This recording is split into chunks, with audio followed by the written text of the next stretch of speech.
If just one moment had gone differently, Portugal might still be alive today. One decision, one missed opportunity, one goal. That's all it took to end the greatest World Cup journey of Cristiano Ronaldo's career. Millions of fans believed this could finally be the perfect ending. One last World Cup, one last trophy, one final miracle.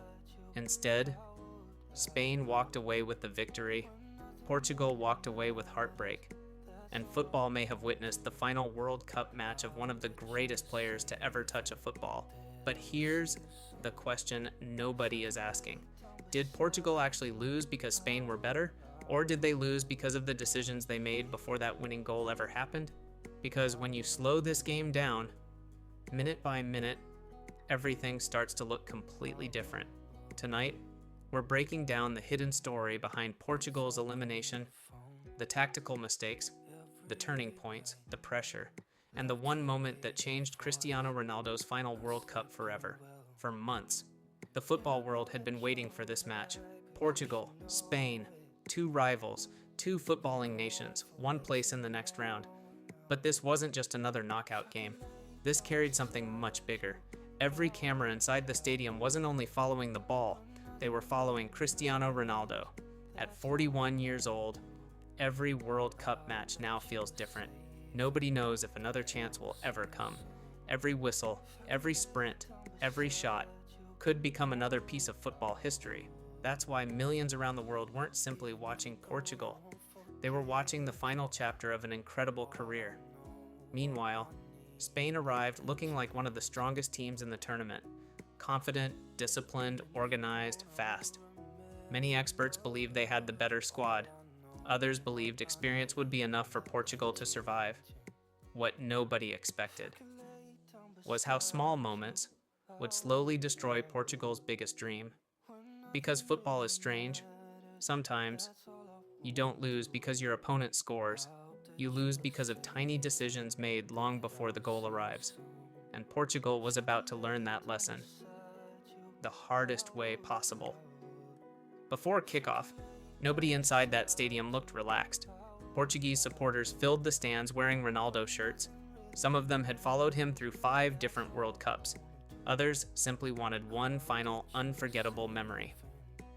Across the pitch, Spanish fans believed this was finally their time. Young stars, fresh energy, fearless football. The atmosphere felt less like a football match, and more like 2 generations fighting for history. One side trying to protect a legacy, the other trying to create one. Then, the referee blew the whistle, and 90 minutes began that would change everything. When the second half began, something had changed.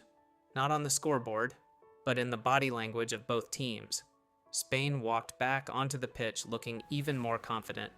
Portugal looked heavier, not physically, mentally, for 45 minutes.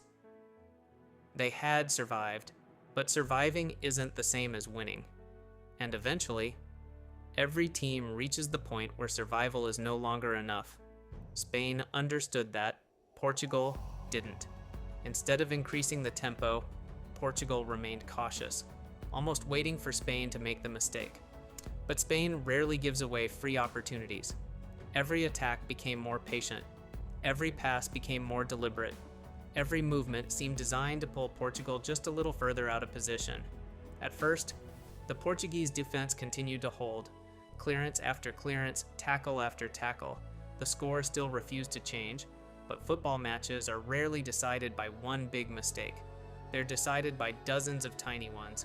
A late reaction, a missed run, one midfielder arriving half a second too late, one defender taking a single step in the wrong direction. None of those moments make headlines, but together, they slowly build the goal before it ever happens. Cristiano Ronaldo tried to change the rhythm himself. He dropped deeper. He asked for the ball. He pointed toward open spaces. He encouraged younger teammates to push higher. He wasn't just playing as a striker anymore, he was trying to lift an entire team. Football can be brutally unfair. You can defend for almost an entire match. You can fight, run, sacrifice everything. And then, one single moment erases 90 minutes of hard work. As the clock moved into the final minutes, Portugal looked exhausted. Not because they lacked talent, not because they lacked passion, but because chasing Spain for almost the entire game had finally taken its toll. The defensive line dropped a little deeper. The midfield stopped closing spaces as quickly. Every sprint became just a little slower. Every reaction just a fraction too late. Those tiny differences are often the difference between surviving and going home. Spain sensed it. You could almost feel their belief growing with every attack. They weren't rushing anymore. They weren't desperate. They were waiting. Waiting for Portugal to blink. Waiting for one opening. Waiting for one mistake. Then, it happened. When the emotions finally settled, one question remained. Did Spain win this match, or did Portugal lose it? Because those are not always the same thing. Sometimes, the better team wins. Other times, the team that makes fewer mistakes survives. And this match was decided by mistakes, not one, but many. Small decisions, small moments, small risks that Portugal never took. Looking back at the game, Portugal's biggest problem wasn't defending. For long periods, when they defended incredibly well. The real problem was what happened after they won the ball. Every recovery should have been an opportunity. Every interception, a chance to attack.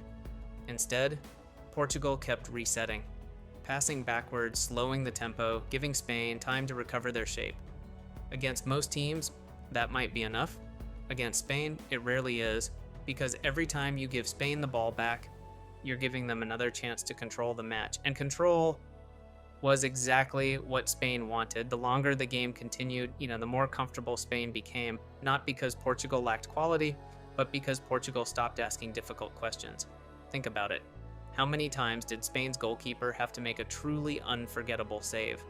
How many moments forced the Spanish defense into complete panic? Very few. That tells an important story. Portugal spent too much energy surviving, and not enough energy trying to win. Then came another difficult conversation, Roberto Martinez. Throughout the tournament, many praised his calm approach, his tactical organization, his ability to build a balanced team.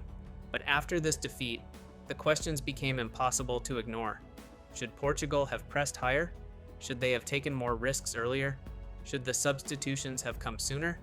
Football is always easier to analyze after the final whistle.